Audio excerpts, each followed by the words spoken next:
Hey, what's up, everybody? BDO44 coming at you with another video. All right, so game five of the NBA Finals. We're gonna get my words right. Is in the books.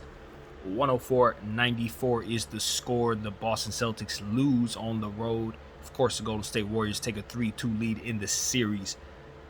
Andrew Wiggins is the guy. He's the guy, man. 2 games in a row where I felt like he was the best player on the floor for the Warriors. 27 points. I think he had 11 boards, no turnovers, 2 steals. It was something of that nature. Forgive me if the numbers aren't in my head correctly, but I'm telling you that Andrew Wiggins had a career-defining game tonight. He started the All-Star game this season, and I had a lot to say about it, but I had to admit that I hadn't seen him play a whole lot during the season. I was going off of what I understood him to be as a player, and based on what I understood, he was good, but not starter worthy of the All-Star game. It does not matter at all what that thought was, because now that we are here, he was the best player on the floor in Game 5 of the NBA Finals for the winning team. And that, my friends, is about the top of the top. That's where you want to be. If you're the starter of the All-Star game, you hope to have been able to put yourself in a position to have that be your reality in June. And that was his reality in June.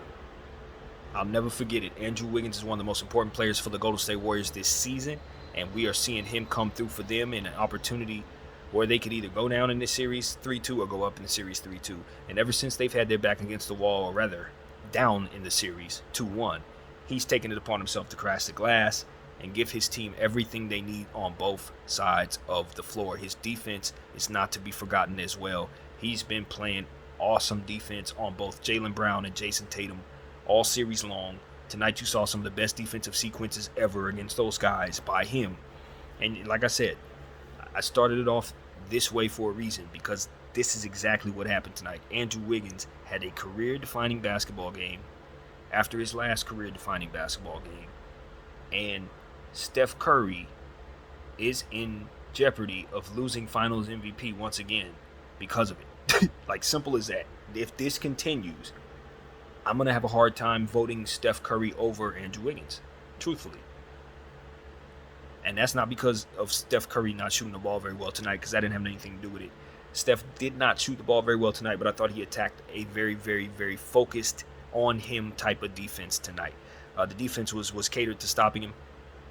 The defense, the Boston Celtics particularly, looked like they were shutting down the straightaway shot. For just about everybody who was trying to shoot that shot was running into some hellacious defense. I thought Robert Williams did a great job in certain sequences cutting that off particularly. I thought everybody on the Boston Celtics had a really rough night, except for Jason Tatum shooting the ball for the most part, and Robert Williams getting some good dunks in the paint, stuff like that. But everybody really had a struggle tonight, turning the ball over particularly. That was the thing. When you look at the turnovers, you say, okay, 19 turnovers for the Boston Celtics. We know the magic number is 16. They're not going to win any games if they turn the ball over 16 times. And of course, with 19, that is going to stay true. Now, my purpose bringing to you guys was that the Boston Celtics needed to win the rebounding total. They found a way to dominate the rebounds tonight, and it did not hold serve because of how many turnovers they had and how many missed free throws they also gave up. When you miss 10 free throws and you lose by 10, that is pretty much going to be something that haunts you for the rest of your summer. You just can't allow yourself to miss the free throws that the Boston Celtics have missed over the last 2 games. When you couple the rebounding issues that they were allowing Steph Curry and obviously Andrew Wiggins and Draymond Green to have over the last 2 games, and you consider the turnovers and all that, and you also missing free throws on a regular basis in these 2 games, you could see why the Celtics have lost them. This is exactly why the Celtics have lost them. And it's like fatigue has played a role, I think, in what we're seeing. Guys were shooting the ball a little short tonight. Boston had a nice stretch run to start the third quarter where they hit 8 straight three-point shots. 9 out of 10 in that stretch. So you saw opportunities for them to really take advantage of some lax perimeter defense in that moment. But all in all, with the exception of that stretch, Boston Celtics just had a hard time keeping the ball in their possession, and when they did have it, it wasn't really coming to nothing. Now, one thing I did see on the Golden State side that, if you want to snatch away all this happiness from winning this game and look at something that the Golden State Warriors must not ever do again in this series, they can't foul as much as they did. They fouled twice as much as the Boston Celtics, and that is something that stood out in a major way for me in the box score. So if there was anything negative about Golden State, besides their shooting of the three-point shot, which was awful, to be honest, it was that. They can't foul as much as they did tonight and expect to win very often. So that's there. You want to give all the credit in the world to Klay Thompson because he started the game off well tonight for a change. He gave his team exactly what they needed, shooting good shots, hitting them, playing good defense, rebounding, and just overall not having a bad game at all. He played well down the stretch of the game, as usual, because he has done that consistently, but usually gets off to a slow start. Did not at all tonight. I thought he had a very, very good game for the standards that we have for him right now. Gary Payton II and Jordan Poole, they gave the Golden State Warriors all of the bench production necessary. They did it. They gave their team great efficiency shooting the ball. Both of them were good defensively as well. I really like what I saw from Jordan Poole. Spectacular three-point shot, bank shot at the buzzer of the third quarter. Really like seeing him step into his confidence, especially since Steph Curry didn't have it. They needed that scoring punch from those other guys, and they got it. So Wiggins, Gary, and of course Jordan Poole, that scoring punch, excellent. Draymond Green, like I said, he's ascending upward. He started off the series extremely slow. Much was said about how he was playing. Much was said about the podcast and all of that. And he's been chipping away slowly but surely, playing a little bit better each and every game. Tonight, he played very well. I didn't mention him in the halftime video. That was just simply my bad. It wasn't because he wasn't standing out. I just was flawed in the situation. He was worthy of speaking on. He had 8 points at the half. He ended up with, I think it was 9 rebounds, several assists, several steals. He had a good game.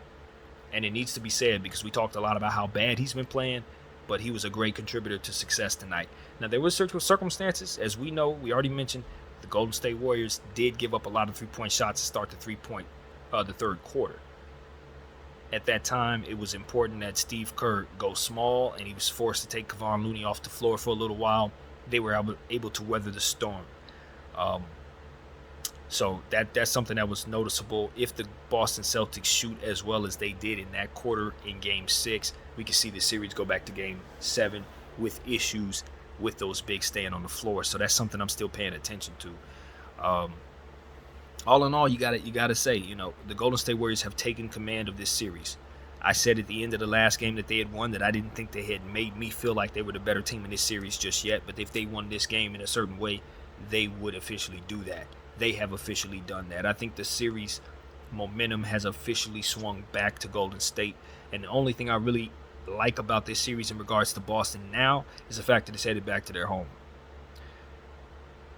It's a situation where the Boston Celtics, I think, have a little bit of tired legs. As we've already said, their fatigue thing is real, but now they're dealing with what I would consider fresh injuries. You saw Grant Williams twist his ankle a little bit. It was another guy, I don't remember exactly who it was, twist their ankle as well. I think it was, God, I forgot who it was. I'm sorry. I think it was Marcus Smart. I think Marcus Smart might have twisted his ankle again or something like that. But what I'm saying is knick-knack injuries are starting to pile up for both teams, actually, not just for the Boston Celtics, but the Golden State Warriors as well.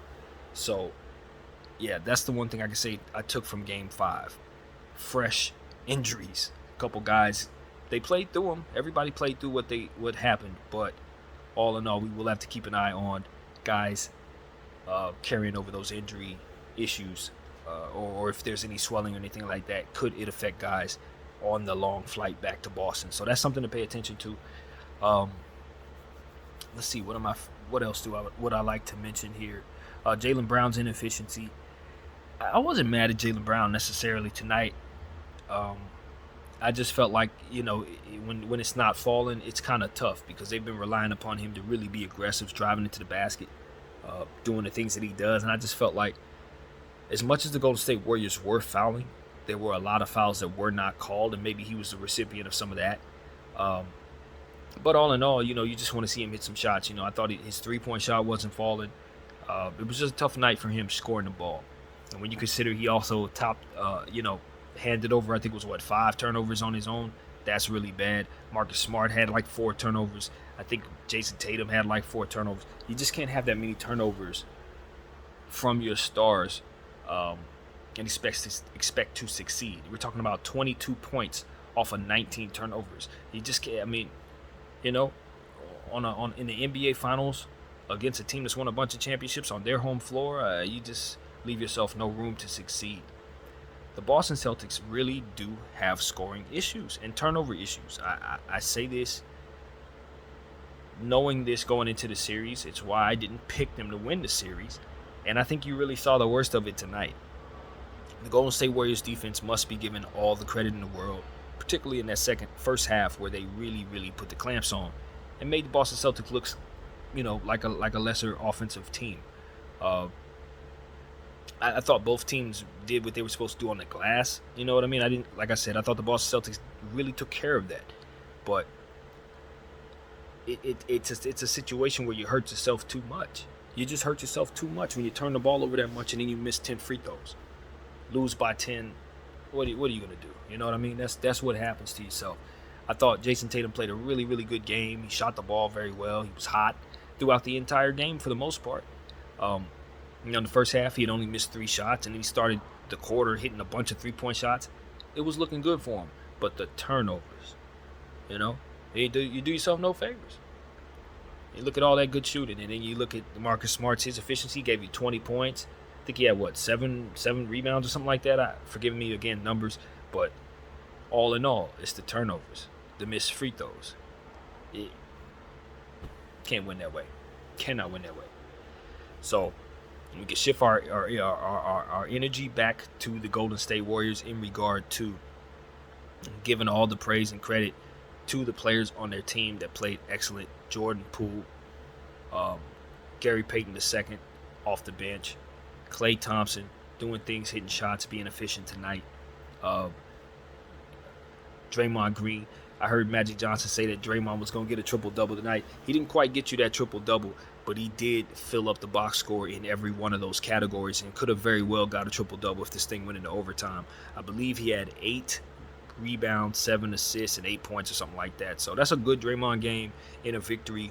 You see him diving into the stands, that kind of thing. You just like the energy that you see from Draymond, a good bounce-back situation where, champions prevail, man. At the end of the day, if you're a team like the Boston Celtics, you understand who you're going up against. You know what I mean? You have played better. There's been a good portion of the series where you've looked like the better team, but you're still going up against legends. And there's certain plays where they're just not going to make mistakes. Defensive plays where most teams miss the assignment, they don't miss it. Situations where Steph Curry goes 0 for 9, yeah, that's cool, but guess what? Jordan Poole's hot. Klay Thompson's hot. Andrew Wiggins having the game of his life. So there's no shame in losing Game 5 to the Golden State Warriors on the road. I just want to put that out there. I don't think the Boston Celtics should hang their head tonight at all. But they should be very concerned. They should be very concerned because now they're a bit tired. Golden State has figured out ways of succeeding without Steph Curry shooting the ball, which is a dangerous thing for them, for the Boston Celtics, that is. And the Boston Celtics have real issues with some key areas that I don't know they're going to fix with a flight home. The free throw line. I don't know if you fix that with a flight home. Golden State's found something defensively. I don't know that you're going to be able to audible out of what it is that they're doing based on how short the bench has been for the Boston Celtics and Ime Udoka. I really think he shrunk his bench a little too much and has left these guys a little too tired in a series where the Golden State Warriors have a bit more depth. They're using more people. You're seeing them buy extra rest time for players and they're fresher. That's what's happening. Am I angry at Steve Kerr for playing Iguodala? Absolutely. But guess what's happening when Iguodala's not on the floor? Wiggins sitting down, Klay Thompson sitting down, Poole sitting down, Klay sitting down. All of those guys are getting a breather. The Boston Celtics, they don't necessarily rotate their players that way. A lot of times they lean on their guys so much because they have such strengths in those condensed players, 8, 9 guys, to where you just want to have Grant on the floor at all times. You just want to have Robert on the floor all the times. But at the same time, those guys are getting tired and they're not overly talented offensively. So that means as they continue to play tough defense, they're going up against tough defense. And their legs are tired, so they're missing shots. They're turning the ball over. And the calls are just kind of not going by the wayside because they're missing free throws. I think that is the story. I don't know that you fix that with the flight home and a bunch of people screaming for your name. I don't know that fixes that issue. What needs to happen is Robert Williams needs to get a good night's sleep and needs to get back out there and reestablish his dominance in the paint. And for God's sakes, Al Horford, this is the second game in a row where you've only attempted 6 shots, brother. This is not the Al Horford the Boston Celtics had in the first half of this series and in these playoffs. That's not what you need to be doing right now, Al Horford. This series has taken a turn for the worse for you. And as I've said, at the beginning of the series, for me, I was looking forward to seeing how Al Horford and Draymond Green go against one another. Through 5 games, I'd say it's even now. It started off with obviously Al Horford kicking tail and running away with that matchup. But now Draymond Green's had 2 good games, and his team's won 2 in a row, as to which I've said Al Horford has not been as active, has not been as aggressive as he had been to start the series, and now he's waned a little bit. And I think the Boston Celtics have gone by the wayside because of it. He needs to reestablish his energy and get more involved doing the things that he does. 6 shot attempts for Al Horford is not enough. I want him to up that to at least 10. Give me 10. 3 more shot attempts is plenty. Get me more scoring Al Horford. If you don't put your imprint on Game 6, the trophy is going to the Warriors. Simple as that. He needs to be more aggressive. And Grant Williams, look, I know he got in foul trouble. Like I said, he twisted his ankle. He bounced right back from that. He's always everywhere. Aggressive as hell. But I just don't get enough out of him. He needs to be more statistically accountable, in my opinion, for the Boston Celtics in this series. It's not enough for him to do the dirty work and it not show up in the box score. He can't Draymond Green it because he's not getting enough from other people on his team to help the situation. He is too important to the Boston Celtics and too capable of scoring points to walk away with such little production night in and night out in this series. It's driving me crazy because I've learned to really believe in this player throughout these playoffs, and now that I'm seeing him in these finals, it's not like he's not aggressive. He's just not being asked to do enough, and I really think that's just something that Udoka should change in Game 6. You won games off this dude's 3-point shooting. You've won games off this dude's defense. I don't understand why you're not leaning on him more. He can do things that you're not asking him to do, and I just feel like tonight was a night where you needed that 3-point shooting. You needed that aggressiveness from that player. I know he's still a young guy, so it's just like Jordan Poole. You just got to temper your expectations and let him be who he is today. But I think he's leaving so much on the table, and I think they're missing a great opportunity to win a championship because they're just not asking Grant Williams to do enough, in my opinion. And he has to take it upon himself to do more, obviously. If we're going to say that about everybody else, we need to say it about him as well. He needs to take it upon himself.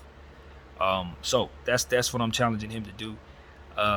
What else? Who else?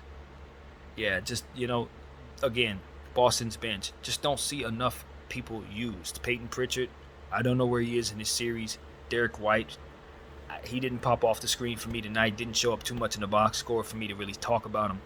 That is a problem. As I said, Derek White is a player throughout these playoffs where I could pencil him in to struggle. Like I was telling you guys, throughout the playoffs, I say, okay, Derek White ain't going to do nothing.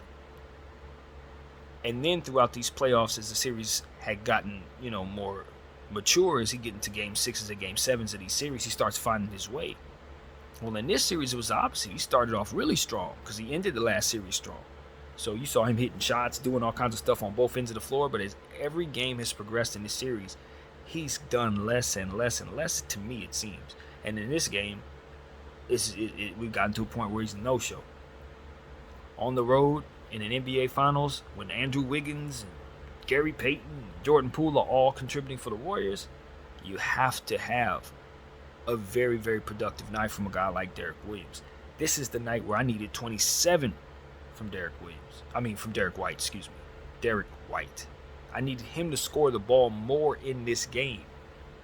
You know, if I can't pencil you in for consistency, that's going to affect what I get overall, from my team.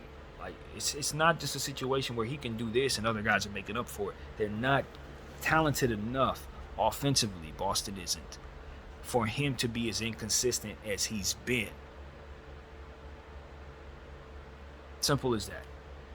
So I just look at the Boston Celtics. They look real average tonight, as far as coming into this game. The way that they approached that hellacious defense the Golden State Warriors had, I thought they were good defensively, Celtics were, but offensively, nah. I thought Boston looked real average tonight. I thought they looked like bad Boston tonight.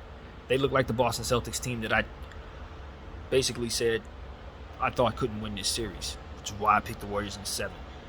So that wild inconsistency and that immaturity of the Boston Celtics, which is not immaturity necessarily, but in comparison to the Warriors, tonight it was. It was just a certain level of not being ready for this particular matchup that I thought the Boston Celtics provided. I really did. I thought they came in ready for Steph Curry and they geared everything against Steph Curry and effectively stopped him. But with Wiggins having the game that he had coming off a 16-board game, and you let him get 27 and 11 tonight, you call yourself the best defense in the league? Nah, that can't take place in a game 5. That can't happen. I don't care if he's on his home floor or not. You can't let that happen. So, all in all, Boston deserved to lose tonight. You turned the ball over as much as they did. You obviously missing free throws as we mentioned so much. Game over. Series goes back to Boston. You're down 3-2. You're back against the wall, and if you don't win this game at home, Golden State will be hoisting the trophy under your banners. You understand what I'm saying? Like, it's that real. Steph Curry's going to win his 4th NBA championship. Is it his 4th? I believe it's his 4th. Maybe his 3rd. No, definitely his 4th or 5th. But I believe it's his 4th, and he will win that championship on the Boston Celtics floor, right on top of Lucky's head. So, if Jason Tatum and Jaylen Brown don't want that to happen, I suggest they figure out their turnover issues and their free throw issues ASAP, right away. 3-point shooting issues, same thing. Just because you hit 8 straight in the third quarter doesn't mean that we forgot about the 0 for 9 you went in the first half. You must shoot the ball consistently against that Warriors defense. Or as we said, Lucky gets stomped on, the trophy's hoisted for this opponent. So that's what it is, man. That's what it is. I'm a Laker fan.